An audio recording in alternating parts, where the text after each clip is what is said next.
Very good morning, students. So today we are taking up a very small topic in amoeba, that is osmoregulation in amoeba. So first of all, we should know that what is osmoregulation. So, बच्चों, osmoregulation is the maintenance of two things. First is the salt, and the second thing is water. So if you are maintaining these two things, salt and water, then you are talking about osmoregulation. So ਬੱਚਿਓ amoeba ਦੇ ਵਿੱਚ ਵੀ ਜਿਹੜੀ osmoregulation ਹੈ, this is a very important process.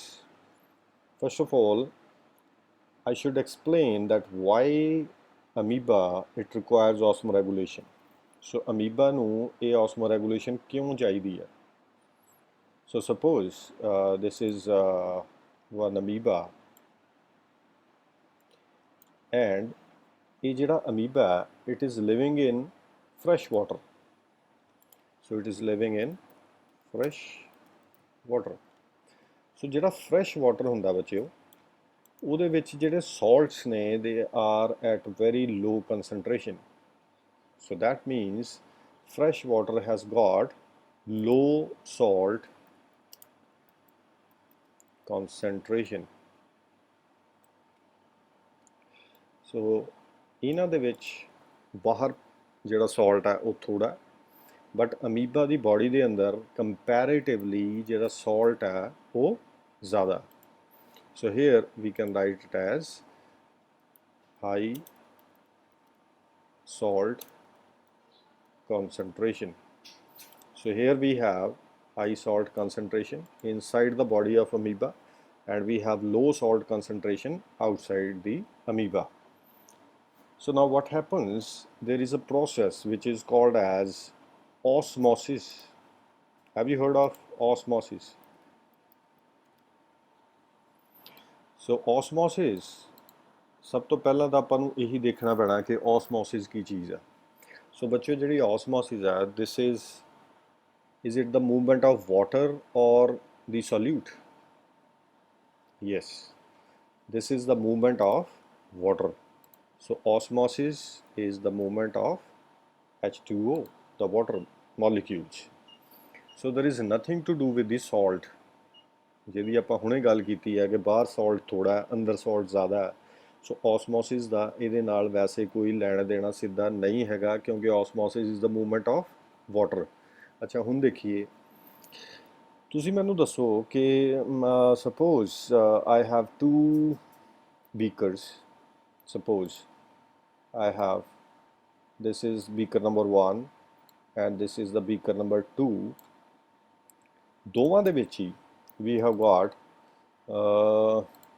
suppose 1 liter water, and here again I have 1 liter water.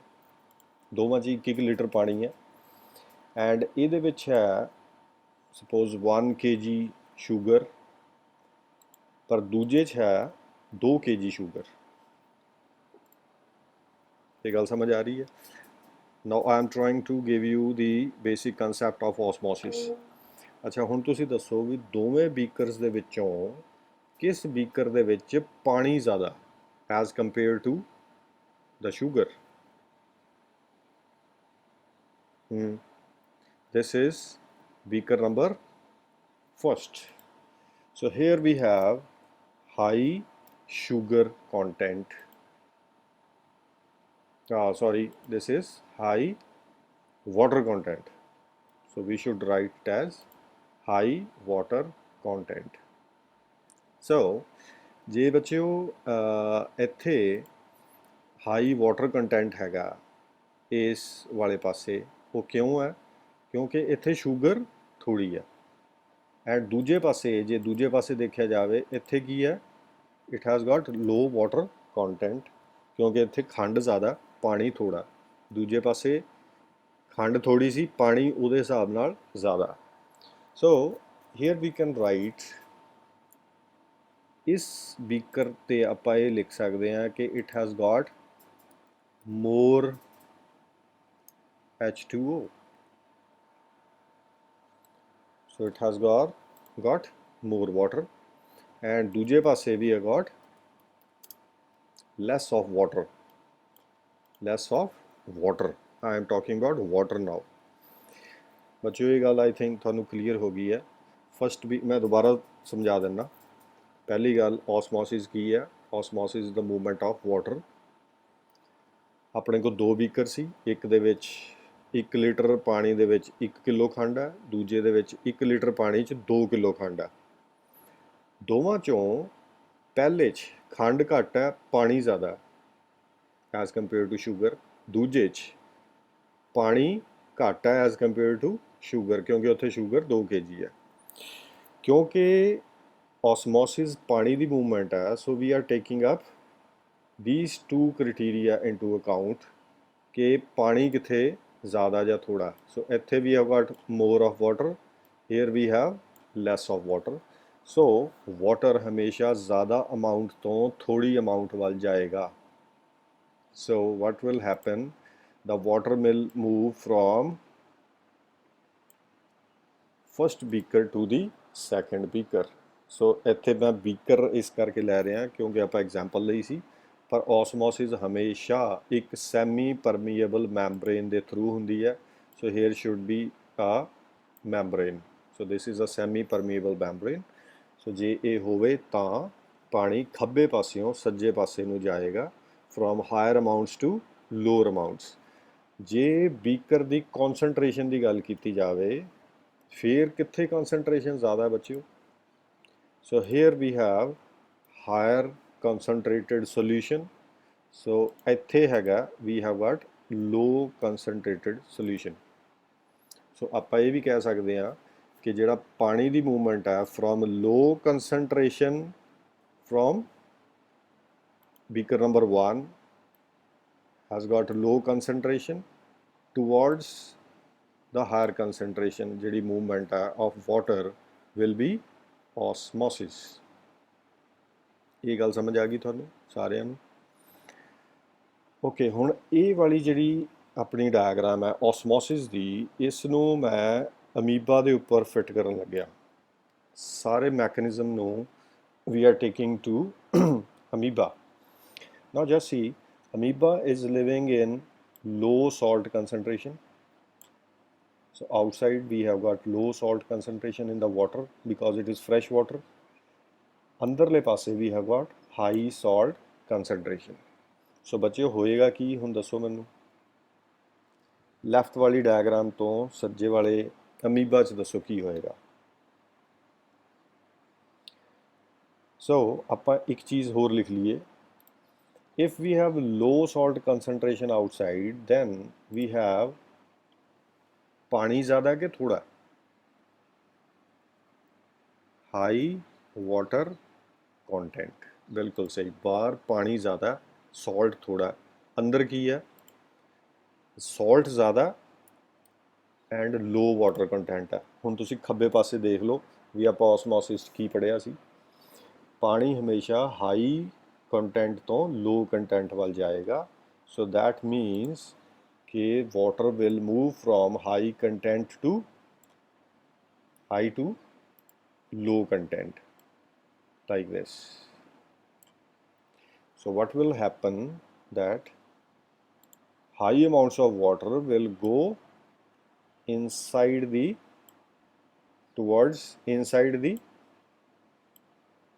amoeba from outside.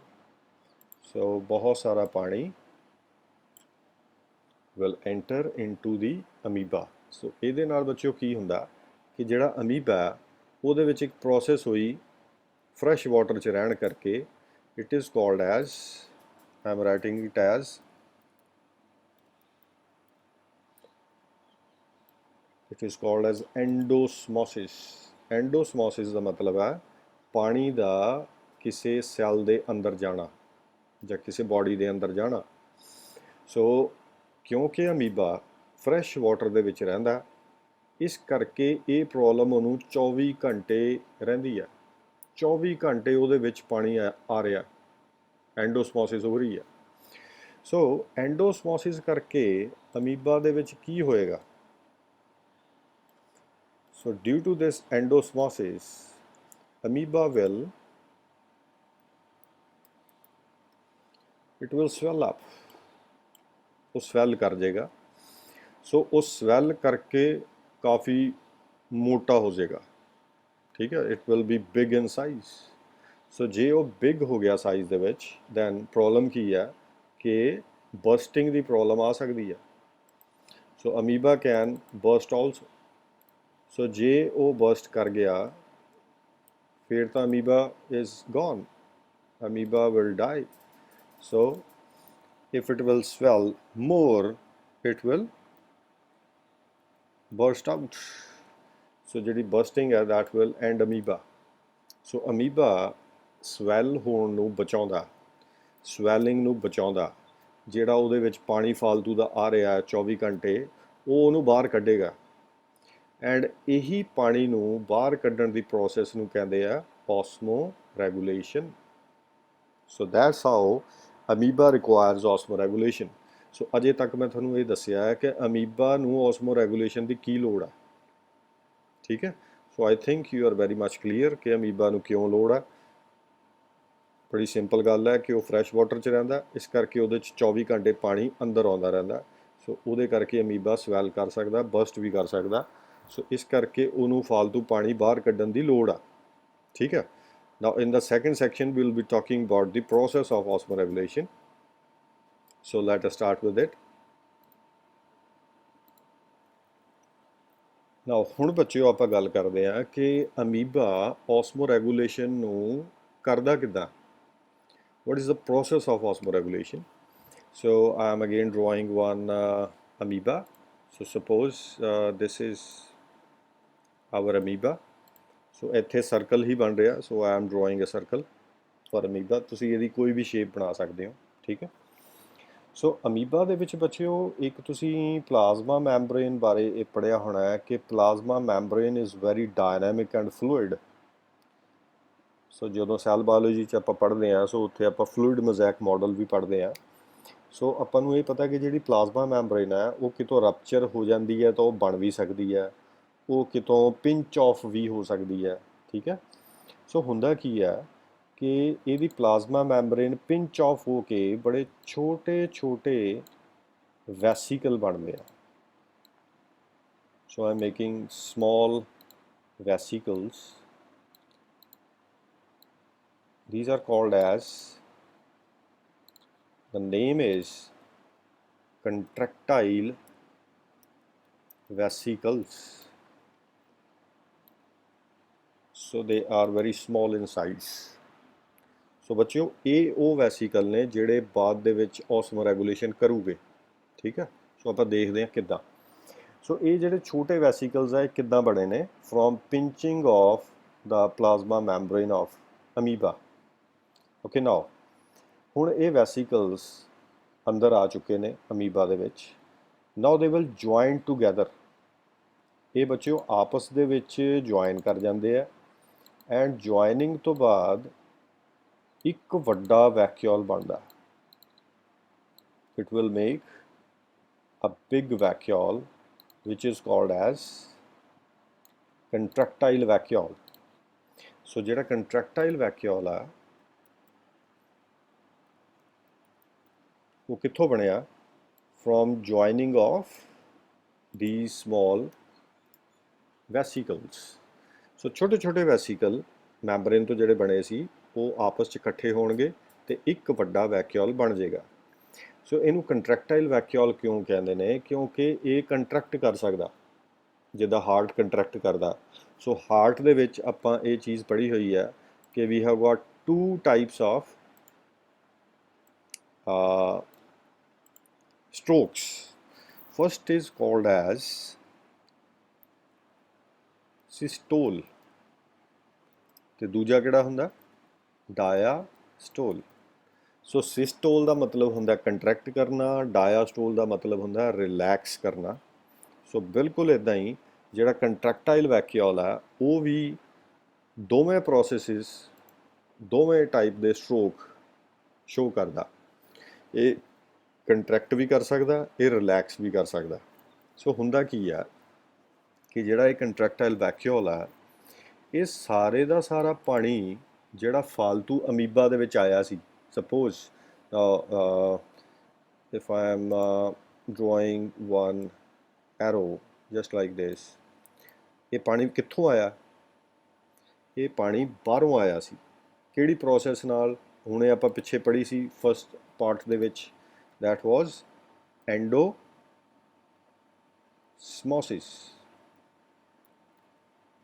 So that was endosmosis. ਸੋ ਐਂਡੋਸਮੋਸਿਸ ਕਿਉਂ ਹੋਈ ਸੀ ਇਹ ਮੈਂ ਤੁਹਾਨੂੰ ਪਹਿਲਾਂ ਦੱਸ ਚੁੱਕਿਆ। ਸੋ ਪਾਣੀ ਅੰਦਰ ਆਇਆ ਸੀ ਐਂਡ ਇਹ ਜਿਹੜਾ ਪਾਣੀ ਫਾਲਤੂ ਦਾ ਅਮੀਬਾ ਦੇ ਅੰਦਰ ਆ ਚੁੱਕਿਆ ਸੀ, ਹੁਣ ਇਹ ਪਾਣੀ ਜਾਏਗਾ ਟੂ ਦ ਕੰਟਰੈਕਟਾਈਲ ਵੈਕਿਊਲਸ। ਹੁਣ ਇਹ ਪਾਣੀ ਕਿੱਥੇ ਜਾ ਕੇ ਭਰ ਜਾਏਗਾ? ਕੰਟਰੈਕਟਾਈਲ ਵੈਕਿਊਲ ਦੇ ਵਿੱਚ। And contractile vacuole big in size ਹੋ ਜਾਏਗਾ, ਠੀਕ ਹੈ। So it will bulge, it will take whole of the water. So ਇਹ ਬਿਲਕੁਲ ਉੱਦਾਂ ਦੀ ਗੱਲ ਹੈ ਵੀ ਜੇ ਤੁਹਾਡੇ ਘਰ ਦੇ ਅੰਦਰ ਪਾਣੀ ਆ ਜਾਵੇ ਤਾਂ ਤੁਸੀਂ ਪਾਣੀ ਬਾਹਰ ਕਿੱਦਾਂ ਕੱਢੋਗੇ ਦੱਸੋ? Very simple mechanism. ਮੈਂ ਤਾਂ ਸਿੰਪਲ ਇਹੀ ਕਰੂੰਗਾ ਵੀ ਮੈਂ ਬਾਲਟੀ ਲਊਂਗਾ ਅਤੇ ਬਾਲਟੀ ਦੇ ਨਾਲ ਪਾਣੀ ਭਰ ਕੇ ਅਤੇ ਬਾਹਰ ਸਿੱਟੀ ਜਾਊਂਗਾ, ਠੀਕ ਹੈ। ਸੋ ਤੁਸੀਂ ਵੀ ਇਹੀ ਕਰੋਗੇ ਆਈ ਥਿੰਕ। ਜੇ ਪਾਣੀ ਥੋੜ੍ਹਾ ਹੈਗਾ ਤਾਂ ਆਪਾਂ ਮੱਗ ਲੈ ਲਾਂਗੇ, ਅਦਰਵਾਈਜ਼ ਜੇ ਪਾਣੀ ਜ਼ਿਆਦਾ ਹੈਗਾ ਤਾਂ ਬਾਲਟੀ ਲੈ ਲਾਂਗੇ। ਸੋ ਜਿਹੜਾ ਕੰਟਰੈਕਟਾਈਲ ਵੈਕਿਊਲ ਹੈ ਇਹ ਵੀ ਇਹੀ ਕੰਮ ਕਰ ਰਿਹਾ, ਇਹ ਵੀ ਇੱਕ ਟਾਈਪ ਦੀ ਬਾਲਟੀ ਹੈ ਹੇਅਰ। ਸੋ ਜਿਹੜਾ ਪਾਣੀ ਬਾਹਰੋਂ ਅੰਦਰ ਆ ਰਿਹਾ ਸੀ ਇਹ ਉਹਨੂੰ ਚੁੱਕ ਰਿਹਾ, ਹੁਣ ਇਹਨੇ ਪਾਣੀ ਆਪਣੇ ਵਿੱਚ ਭਰ ਲਿਆ ਐਂਡ ਇਹ ਕੀ ਕਰੇਗਾ ਫਿਰ? Now it will move to the membrane of the amoeba. It will move towards the membrane of the amoeba. ਇਹ ਕੀ ਕਰੇਗਾ? ਉੱਥੇ ਜਾਏਗਾ, ਮੈਂਬਰੇਨ ਦੇ ਨਾਲ ਜਾ ਕੇ ਅਟੈਚ ਹੋ ਜਾਏਗਾ, just like this. It will attach itself to the membrane. ਹੁਣ ਕੀ ਹੋਏਗਾ? ਇੱਥੋਂ ਜਿਹੜੀ ਮੈਂਬਰੇਨ ਹੈ ਉਹ ਟੁੱਟੇਗੀ, ਮੈਂਬਰੇਨ ਬ੍ਰੇਕ ਹੋ ਜਾਏਗੀ ਇੱਥੋਂ। ਇਹ ਗੱਲ ਸਮਝ ਆ ਰਹੀ ਹੈ? ਸੋ ਜਦੋਂ ਮੈਂਬਰੇਨ ਬ੍ਰੇਕ ਹੋਏਗੀ ਤਾਂ ਕੀ ਹੋਇਆ? ਇਹਦੇ ਵਿੱਚ ਵਾਲਾ ਪਾਣੀ it will go outside, it will be thrown out of the body of the amoeba. So ਜੇ ਪਾਣੀ ਜਿਹੜਾ ਅੰਦਰ ਆਇਆ ਸੀ ਉਹ ਇਸ ਤੋਂ ਬਾਹਰ ਕੱਢ ਦਿੱਤਾ ਗਿਆ ਹੈ ਤਾਂ ਕੀ ਹੋ ਗਿਆ? ਕਿਹੜੀ ਪ੍ਰੋਸੈਸ ਹੋ ਗਈ ਹੈ? This is osmoregulation. ਮੇਰੀ ਗੱਲ ਫੋਲੋ ਕਰ ਰਹੇ ਹੋ? So this is ਓਸਮੋਰੈਗੂਲੇਸ਼ਨ। ਸੋ ਹੋਇਆ ਕੀ ਕਿ ਜਿਹੜੇ ਵੈਸੀਕਲ ਸੀ ਉਹ ਪਹਿਲਾਂ ਇੱਕ ਦੂਜੇ ਨਾਲ ਜੁੜੇ, ਵੱਡਾ ਕੰਟਰੈਕਟਾਈਲ ਵੈਕਿਊਲ ਬਣਿਆ, ਉਹਦੇ ਵਿੱਚ ਪਾਣੀ ਭਰਿਆ ਗਿਆ। That is the process of diastole. ਉਹ ਰਿਲੈਕਸ ਕੀਤਾ, ਉਹਦੇ 'ਚ ਪਾਣੀ ਆਇਆ। ਜਦੋਂ ਉਹ ਮੈਂਬਰੇਨ 'ਤੇ ਗਿਆ ਦੈਨ ਉਹਨੇ ਪਰਫੋਰਮ ਕੀਤਾ ਸਿਸਟੋਲ। ਸਿਸਟੋਲ ਮਤਲਬ ਕੰਟਰੈਕਸ਼ਨ। ਜਦੋਂ ਕੰਟਰੈਕਟ ਕੀਤਾ ਤਾਂ ਸਾਰਾ ਪਾਣੀ ਬਾਹਰ। So this is the process of osmoregulation in amoeba. Okay, now ਬੱਚਿਓ ਹੁਣ ਥੋੜੇ ਜਿਹੇ ਕੁਐਸਚਨ ਨੇ। ਪਹਿਲਾ ਕੁਐਸਚਨ ਮੇਰੇ ਤੋਂ ਕਈ ਵਾਰ ਬੱਚੇ ਪੁੱਛਦੇ ਆ, ਇਹ ਕੁਐਸਚਨ ਹੈ ਵੀ ਇੱਕ ਅਮੀਬਾ ਦੇ ਵਿੱਚ ਕੰਟਰੈਕਟਾਈਲ ਵੈਕਿਊਲ ਕਿੰਨੇ ਹੋਣਗੇ? So is there always one contractile vacuole in amoeba? So the answer is no. ਇਹ ਬੱਚਿਓ ਡਿਪੈਂਡ ਕਰਦਾ ਹੈ ਕਿ ਕਿੰਨਾ ਪਾਣੀ ਇਹਦੇ ਅੰਦਰ ਆ ਰਿਹਾ। ਸਪੋਜ਼ ਐਂਡੋਸਮੋਸਿਸ ਕਾਫੀ ਜ਼ਿਆਦਾ ਹੋ ਰਹੀ ਹੈ, ਜਿਹੜਾ ਫਰੈਸ਼ ਵਾਟਰ ਹੈ ਉਹਦੇ 'ਚ ਸੌਲਟ ਕੰਸਨਟ੍ਰੇਸ਼ਨ ਬਹੁਤ ਲੋ ਹੈ। ਜੇ ਕਾਫੀ ਜ਼ਿਆਦਾ ਲੋ ਹੋਏਗੀ ਤਾਂ ਐਂਡੋਸਮੋਸਿਸ ਵੀ ਜ਼ਿਆਦਾ ਹੋਏਗੀ। Recall the very first part of the video. So ਜੇ ਪਾਣੀ ਇਹਦੇ ਵਿੱਚ ਅੰਦਰ ਬਹੁਤ ਜ਼ਿਆਦਾ ਆ ਰਿਹਾ ਦੈਨ ਕੰਟਰੈਕਟਾਈਲ ਵੈਕਿਊਲ ਦਾ ਨੰਬਰ ਵੀ ਵਧਾ ਲਿਆ ਜਾਏਗਾ। So there will be 5, 6, 7 or 8 or 10 contractile vacuoles operating in a single amoeba at a time. ਜੇ ਪਾਣੀ ਅੰਦਰ ਘੱਟ ਆ ਰਿਹਾ ਫਿਰ ਕੰਟਰੈਕਟਾਈਲ ਵੈਕਿਊਲਸ ਦੀ ਅਮਾਊਂਟ ਥੋੜੀ ਹੋ ਸਕਦੀ ਹੈ। ਸੋ ਇਹ ਬੜਾ ਸਿੰਪਲ ਜਿਹਾ ਆਨਸਰ ਇਹਦਾ ਹੈਗਾ ਵੀ ਜੇ ਤੁਹਾਡੇ ਘਰ ਦੇ ਅੰਦਰ ਪਾਣੀ ਜ਼ਿਆਦਾ ਆ ਰਿਹਾ ਤਾਂ ਤੁਸੀਂ 5 ਦੀਆਂ 10 ਬਾਲਟੀਆਂ ਕਰ ਲੂੰਗੇ, ਠੀਕ ਹੈ ਨਾ। So you will give out the water with 10 buckets. ਸੋ ਜੇ ਪਾਣੀ ਅੰਦਰ ਥੋੜ੍ਹਾ ਆ ਰਿਹਾ ਫਿਰ ਤੁਸੀਂ ਇੱਕ ਮੱਗ ਨਾਲ ਵੀ ਬਾਹਰ ਕੱਢ ਸਕਦੇ ਹੋ। So this is the answer to the question. So there is no perfect number of contractile vacuoles in amoeba. It depends upon ਕਿ ਪਾਣੀ ਅੰਦਰ ਕਿੰਨਾ ਆ ਰਿਹਾ। ਠੀਕ ਹੈ ਜੀ। ਦੂਜਾ ਕੁਐਸਚਨ ਇਹ ਮੇਰੇ ਤੋਂ ਆਮ ਬੱਚੇ ਪੁੱਛਦੇ ਆ ਕਿ ਜਿਹੜਾ ਕੰਟਰੈਕਚੁਅਲ ਵੈਕਿਊਲ ਇੱਥੇ ਪਾਣੀ ਛੱਡ ਰਿਹਾ, ਜਿੱਥੋਂ ਪਾਣੀ ਬਾਹਰ ਆ ਰਿਹਾ, ਦਿਸ ਕੰਟਰੈਕਚੁਅਲ ਵੈਕਿਊਲ, ਇਹਦਾ ਬਾਅਦ ਦੇ ਵਿੱਚ ਕੀ ਹੁੰਦਾ? ਕੀ ਇਹ ਟੁੱਟ ਜਾਂਦਾ? ਕੀ ਇਹ ਦੁਬਾਰਾ ਸ਼ੁਰੂ ਤੋਂ ਬਣਦਾ? ਜਾਂ ਇਹਦੀ ਫੇਟ ਕੀ ਹੈ? ਸੋ ਬੱਚਿਓ, ਇਹ ਦੁਬਾਰਾ ਖਰਾਬ ਨਹੀਂ ਹੁੰਦਾ। ਦੇਖੋ, ਜਦੋਂ ਇਹ ਪਾਣੀ ਬਾਹਰ ਛੱਡ ਦੇਗਾ, ਇਹ ਦੁਬਾਰਾ ਵਾਪਸ ਅੰਦਰ ਆ ਜਾਏਗਾ, ਕਿਉਂਕਿ ਜਦੋਂ ਇਹ ਪਾਣੀ ਛੱਡ ਰਿਹਾ ਤਾਂ ਇਹ ਕਿਹੜਾ ਫੇਜ਼ ਦੇ ਵਿੱਚ ਹੈਗਾ? It is performing systole. So ਇਹ ਕੰਟਰੈਕਟ ਕਰ ਰਿਹਾ। ਸੋ ਜਦੋਂ ਤਾਂ ਇਹਦੇ ਵਿੱਚ ਪਾਣੀ ਭਰਿਆ ਹੁੰਦਾ, ਸੋ ਇਹ ਕਾਫੀ ਵੱਡਾ ਹੁੰਦਾ in size, it is big in size. So ਜਦੋਂ ਇਹ ਮੈਂਬਰੇਨ ਨਾਲ ਅਟੈਚ ਹੋ ਕੇ ਕੰਟਰੈਕਟ ਕਰਦਾ ਤੇ ਪਾਣੀ ਬਾਹਰ ਛੱਡਦਾ, so it will become smaller in size. So ਛੋਟਾ ਹੋ ਜਾਏਗਾ, ਸਿਸਟੋਲ ਹੋਗੀ, ਮਤਲਬ ਕੰਟਰੈਕਸ਼ਨ ਹੋਗੀ। ਉਸ ਤੋਂ ਬਾਅਦ ਇਹ ਦੁਬਾਰਾ ਅੰਦਰ ਜਾਏਗਾ, ਅੰਦਰ ਜਾ ਕੇ ਫੇਰ ਤੋਂ ਪਾਣੀ ਭਰੇਗਾ। ਇਹਦਾ ਮਤਲਬ ਉਹ 'ਚ ਫੇਰ ਕੀ ਸ਼ੁਰੂ ਹੋ ਜਾਏਗੀ? ਡਾਇਆਸਟੋਲ। ਡਾਇਆਸਟੋਲ। ਸੋ ਡਾਇਆਸਟੋਲ ਇਜ਼ ਰਿਲੈਕਸੇਸ਼ਨ। ਸੋ ਇਹ ਦੁਬਾਰਾ ਤੋਂ ਡਾਇਆਸਟੋਲ ਕਰਕੇ ਵੱਡਾ ਹੋ ਜਾਏਗਾ, ਕਿਉਂਕਿ ਫੇਰ ਪਾਣੀ ਲੈ ਲੇਗਾ। ਸੋ ਫਿਰ ਇਹ ਮੈਂਬਰੇਨ ਤੇ ਜਾਏਗਾ, ਫਿਰ ਪਾਣੀ ਬਾਹਰ ਛੱਡ ਕੇ ਆਏਗਾ। ਸੋ ਦਿਸ ਇਜ਼ ਦਾ ਫੇਟ ਆਫ ਕੰਟਰੈਕਟਾਈਲ ਵੈਕਿਊਲ। ਸੋ ਜੇ ਪਾਣੀ ਕਾਫੀ ਘੱਟ ਅੰਦਰ ਆ ਰਿਹਾ, ਹੁਣ ਕੰਟਰੈਕਟਾਈਲ ਵੈਕਿਊਲ ਦੀ ਲੋੜ ਨਹੀਂ ਹੈਗੀ। ਸੋ those contractile vacuoles which are in contact with the plasma membrane just like this, ਸੋ ਉੱਥੇ ਕੀ ਹੋਏਗਾ ਕਿ ਉਹ ਜਿਹੜਾ ਵੈਕਿਊਲ ਆ ਉਹ ਪਲਾਜ਼ਮਾ ਮੈਂਬਰੇਨ ਦੇ ਵਿੱਚ ਮਿਕਸ ਹੋ ਜਾਏਗਾ। ਕੰਟਰੈਕਟਾਈਲ ਵੈਕਿਊਲ ਦੀ ਮੈਂਬਰੇਨ ਪਲਾਜ਼ਮਾ ਮੈਂਬਰੇਨ ਦੇ ਵਿੱਚ ਮਿਕਸ ਹੋ ਜਾਏਗੀ। So these are the two fates of contractile vacuoles. So if you have any other question, you can ask me.